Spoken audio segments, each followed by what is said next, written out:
Family Health Patient Account Manager, Michelle Mayo, and from Henry Ford Health, Director of Financial Clearance Revenue Cycle, Jamie Stewart. Welcome to our show. Thank you. Great to have you here. So the pandemic, a lot of things happened with the pandemic, and one of those was the freeze on Medicaid and making any changes and adding, subtracting, up or down. But our national emergency ended, so Medicaid is back in flux again, and that's causing perhaps some confusion among people. First, let's find out what is Medicaid?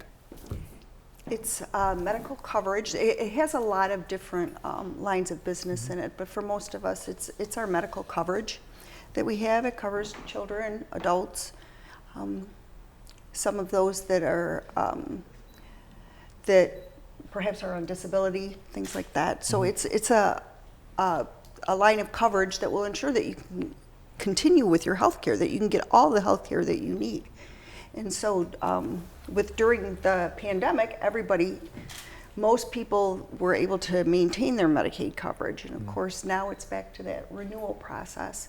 And it was a renewal process before COVID began. And so that was pretty familiar with those, but there were so many new folks that were added to the Medicaid coverage that don't know anything about this. So we're out here to tell about that and try to remind people and help explain some things if they have questions. Good, because there's a lot of new people that are affected. And in Jackson County, I saw earlier this week that it can be as many as a third of the population here. That's a lot of people. A lot, yes. So Medicaid, people have to reapply or get a redetermination. What is Medicaid redetermination? So people with Medicaid are required to complete a full financial application to ensure that they still qualify to receive the benefits. So that's what redetermination is. It's also called the renewal process. And that has to be completed annually.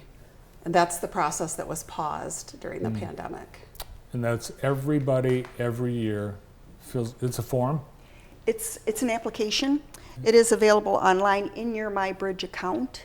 So most enrollees that have Medicaid, they have created their own. It's a portal, a MyBridge portal, and you go in there and you complete it. And the nice thing about it is that it's pre-populated with all of the information that you had prior to that. So it's a quick process.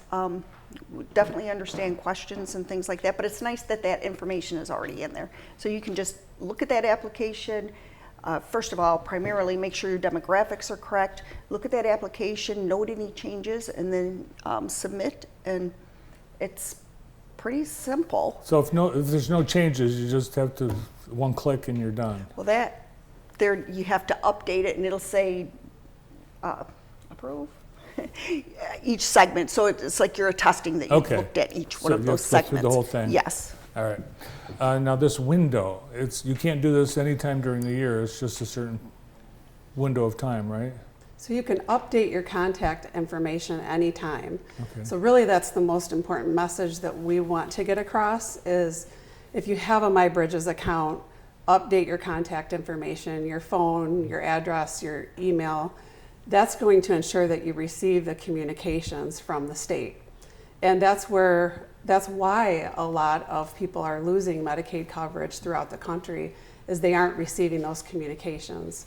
So it's so important that they update that information. So people say, oh, I didn't get anything. Nobody sent me anything. That's a shame that people might not be getting informed, but people need to be on the lookout for this every year. Is it a certain time every year? Yes, so this process will continue through May of 2024, this initial redetermination process, this restart. Oh.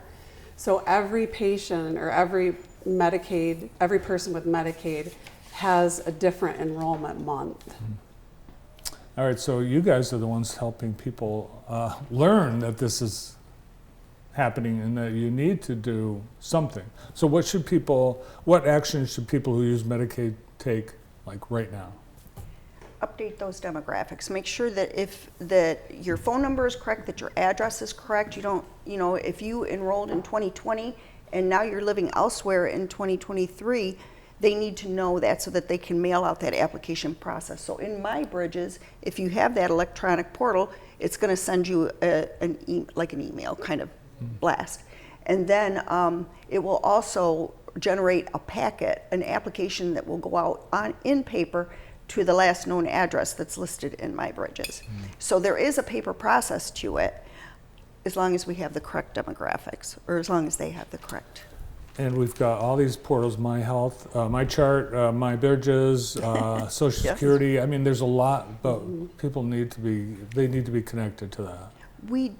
The Center for Family Health is reaching out to patients that are, people that are enrolled with the different Medicaid health plans. We have a list from the plans themselves, and we're just reaching out and trying to just let them know that they are up for redetermination. So it's periodical.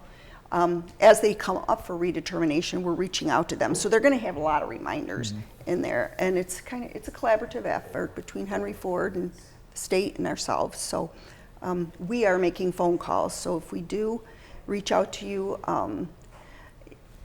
we're glad that we reached you. Everybody's been really, really happy that we've been able to talk to them. And if it doesn't apply to you when we call you, maybe you know somebody that it does. So help us spread the word. It's all about money. It's all about saving people money. Yes.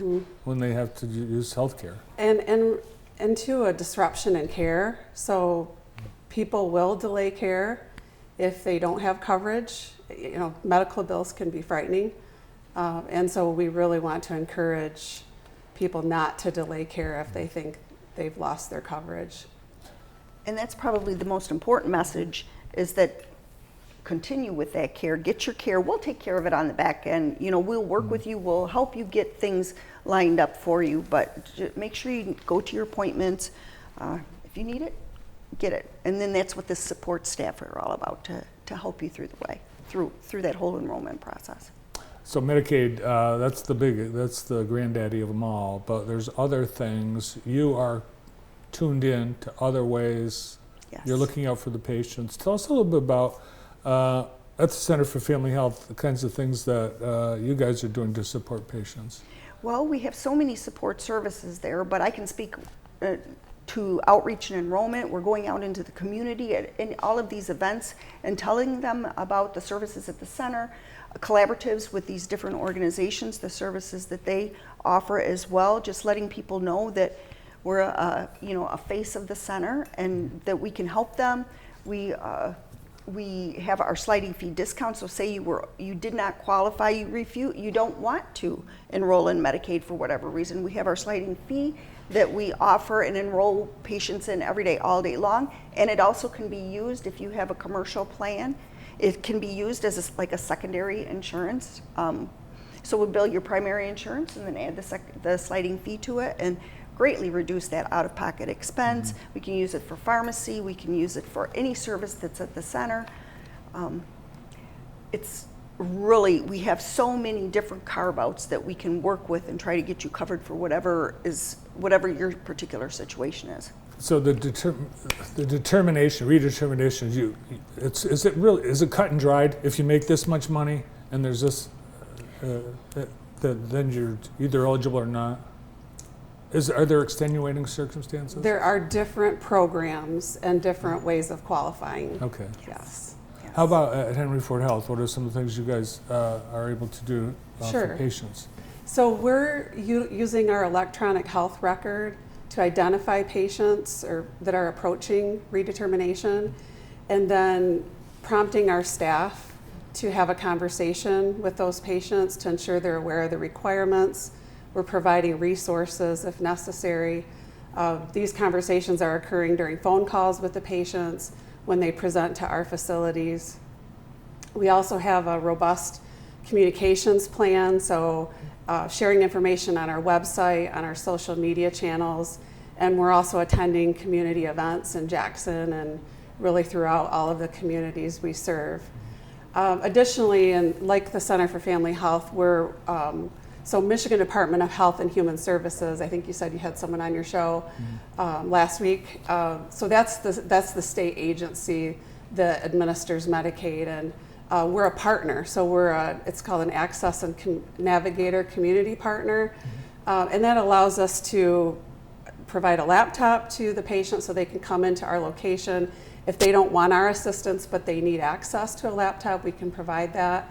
We can also work one-on-one with them to complete the application, update their information, help them apply for benefits, and then monitor their case throughout the process. Oh wow, that's a lot, because there are people that don't have the computer and they don't want to have anything to do with the computer. Yeah. And those people are falling through the cracks. You can also call My Bridges, and they will help you through that application process. But we're here in person. We can talk to you in person and help you through it as well.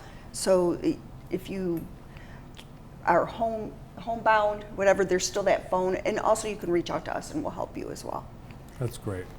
Well, thanks for what you guys are doing, and thanks for coming in today.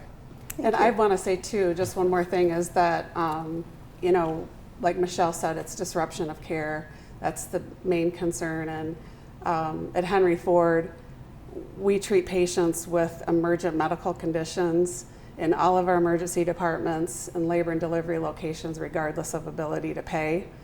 And we have a lot of programs to assist patients. If they have a non-emergent medical condition, we want to ensure that they're connected to the appropriate resources. Great. And you have the same policy. Yes. Great. Good to see you both. Thank you. Thank you so much. From the Center for Family Health, Michelle Mayo, and from Henry Ford Health, Jamie Stewart.